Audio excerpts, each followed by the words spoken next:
ನಿಮ್ಮ ಎಜುಕೇಷನ್ ನಿಮ್ಮ ಅಪ್ಪ ಅಮ್ಮ ಯಾವ ಥರ ಸಪೋರ್ಟ್ ಮಾಡ್ತಾರೆ? ತಾಯಿ ಅಂದರೆ ನನ್ನ ಭೂಮಿಗೆ ತಂದಿರೋಳೆ ಅವಳು.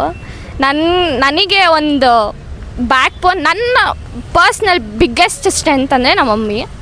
ಅದಕ್ಕೆ ತುಂಬ ಸಪೋರ್ಟ್ ಮಾಡೋದಂದರೆ ನಮ್ಮ ಪಪ್ಪ.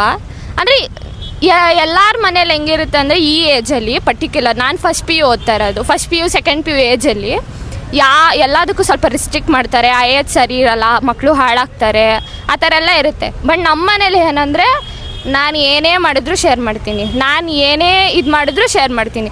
ಅಂದರೆ ನಾನು ಏನೇ ಮಾಡಿದ್ರು ನನಗೆ ತುಂಬ ಸಪೋರ್ಟ್ ಮಾಡ್ತಾರೆ. ನಾನು ಹೋಗಿ ಆರಾಮಾಗಿ ಅವ್ರ ಹತ್ರ ಎಲ್ಲ ಹೇಳ್ಬೋದು. ಅಂದರೆ ನಾನು ಇವಾಗ ಯಾವ್ದಾದ್ರು ಚೆನ್ನಾಗಿರೋ ಹುಡ್ಗನ ನೋಡಿದೆ, ಆ ಮಮ್ಮಿ ಇವ್ನು ಚೆನ್ನಾಗಿದ್ದ ಅಂತ ಹೋಗಿ ನಾನು ಡೈರೆಕ್ಟಾಗಿ ಹೇಳ್ತೀನಿ. ಅವರು ಹೌದಾ ಏನಂದ, ಏನಾದ್ರು ಗಿಪೋಸ್ ಮಾಡಿದ್ನ ಅಂತ ಅವರೇ ಕೇಳ್ತಾರೆ. ಅಷ್ಟು ಸಪೋರ್ಟಿವು, ಅಷ್ಟು ಕ್ಲೋಸ್ ಇದ್ದಾಗ ಆಮೇಲೆ ಮಕ್ಕಳು ಮತ್ತು ತಂದೆ ತಾಯಿ ಮಧ್ಯೆ ಬಾಂಡು ಹಾಗೆ ಇರುತ್ತೆ, ಕನೆಕ್ಟ್ ಆಗ್ತಾರೆ, ಇನ್ನೂ ಜಾಸ್ತಿ ಕನೆಕ್ಟ್ ಆಗ್ತಾರೆ. ಆಮೇಲೆ ನಾನು